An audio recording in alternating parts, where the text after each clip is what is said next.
It is the year 1648, and on Mackinac Island in modern Michigan, a large group of men meet in a plaza in a large town. The men discuss the recent invasions by the Iroquois into the lands of the southern peoples. As they talk, a French fur trader interjects and tells them of the fall of the Huron and the large engagements between the French and Iroquois, who seemed intent on taking control of the fur trade.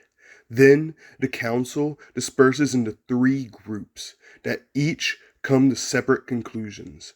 Then the three peoples, the Ojibwe, Odawa, and Potawatomi, come back together and decide to officially ally themselves with the French. The three peoples that made up the Council of Three Fires had all initially developed from one, the Anishinaabe. The story of their creation is kept in birch bark scrolls known as the Midewiwin Scrolls. The date of the council's creation is estimated to be around 796 AD. To have a basic understanding of the Council of the Three Fires, one must first have a basic understanding of their religion, known as Midewiwin, or the Great Medicine Society. The practitioners of this faith were known as Midu, and some male Midu were called Midewinini, translated roughly in English as medicine men. The religion is worshipped in structures called midewigwams when small, and midewigamigs, or midde structures, when large.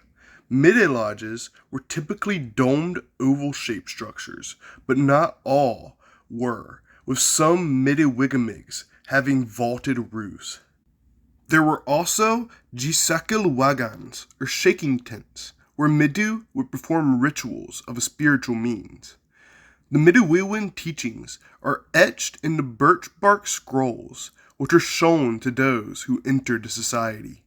The scrolls feature rough pictographs showing Midu practices and rituals, and have been preserved for centuries. When the Anishinaabe first reached Michilimackinac, which they call Mackinac Island, the ethnic identities of the three peoples began to form. The three nations that make up the council are the Ojibwe, the older brothers, the Odawa, the middle brothers, and the Potawatomi, the little brothers, specifically in that order. The Ojibwe were considered keepers of the faith, the Odawa keepers of the trade, and the Potawatomi were the keepers of the fire.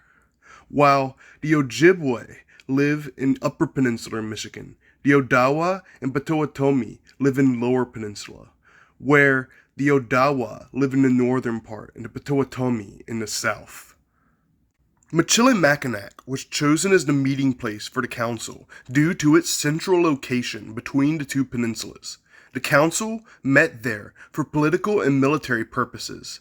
They maintained trade relations with many other Anishinaabe nations, along with the French, Dutch, and English, upon the arrival of the Europeans. Through promotion of trade, the council kept generally peaceful relations with their contemporaries, but the arrival of Europeans brought with it a new way of warfare with guns that sparked long-standing rivalries throughout North America. Most notably of these rivalries was the Iroquois. European markets craved fur from North America. The Iroquois, an alliance of 5 nations, the Onondaga, Mohawk, Oneida, Seneca, and Cayuga, who inhabit the lands of upstate New York, sought to monopolize the fur trade. Supplied with guns from the Dutch and English, they began to expand westward, displacing and destroying several nations in a systematic and brutal manner. In 1628, the Mohawk defeated the Mohicans, driving them east of the Hudson River. However, the true scale of the war was in the Ohio Valley, Lower Peninsula Michigan, and the Ontario Peninsula in the 1640s.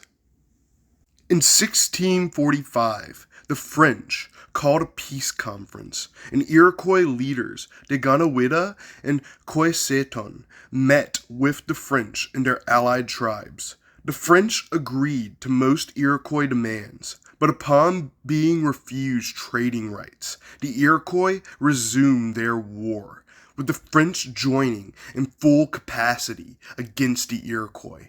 3 years later, the Iroquois invaded the heart of Huron territory, defeating and dismantling their nation.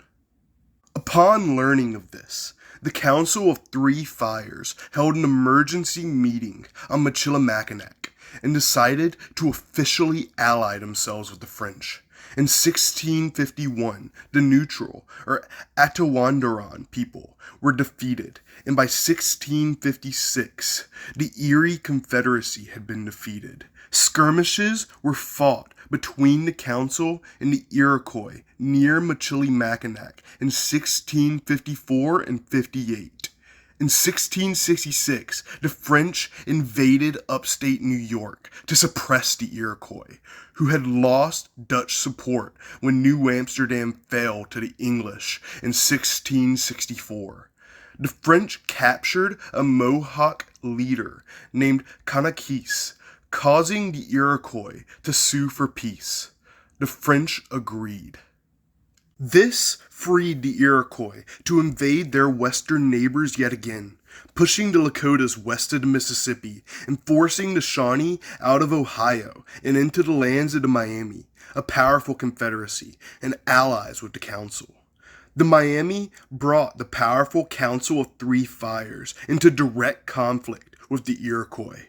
However, their lack of firearms put the Council at a severe disadvantage. By the 1680s, the French lifted their ban on selling guns to allied tribes, mitigating this disadvantage, however. The French rejoined the conflict in 1683, by which point all of Lower Peninsular Michigan had fallen to the Iroquois. The French captured 50 Onondaga leaders at Fort Frontenac in 1687, selling them into slavery. Then they established a fort called Fort Denonville on the site of modern Fort Niagara. The Iroquois responded by massacring the French town of Lachine and burning it in August of 1689. The war became a proxy war when the English also intervened during the separate King William's War. As a response, the French massacred and burned the city of Schenectady, New York, near Albany. And in 1692, the French launched a full-scale invasion of the Iroquois homeland, burning the Mohawk capital of Caughnawaga to the ground. Peace between France and England came with the 1697 Treaty of Ryswick, but war continued with the Iroquois. However, the Iroquois began to see the 13 colonies as more of a threat than the French, and agreed to meet in Montreal in 1701. Representatives from 40 nations, including the French, met to sign a new peace. The Iroquois agreed to stop their incursions into the West, while the Council of Three Fires regained their homeland in Lower Peninsular Michigan, and the Shawnee and Miami also regained their homelands. This peace would last 20 years. The Council of Three Fires continued as a political entity into the 1700s, with Pontiac's War breaking out in the 1760s, which will be covered in a later video. Following the independence of the United States in the late 1770s, the Council of Three Fires joined with several other nations around the Great Lakes to form the Western Lakes Confederacy, or Great Lakes Confederacy, to combat the growing influence of the U.S. The Council of Three Fires exists even today, as all three of the nations that made up the council still have active communities. The The three fires have lasted over 1,000 years and survived European contact and the existential crisis of the Beaver Wars. Their influence can be found throughout the Midwest, even today. Thanks for watching.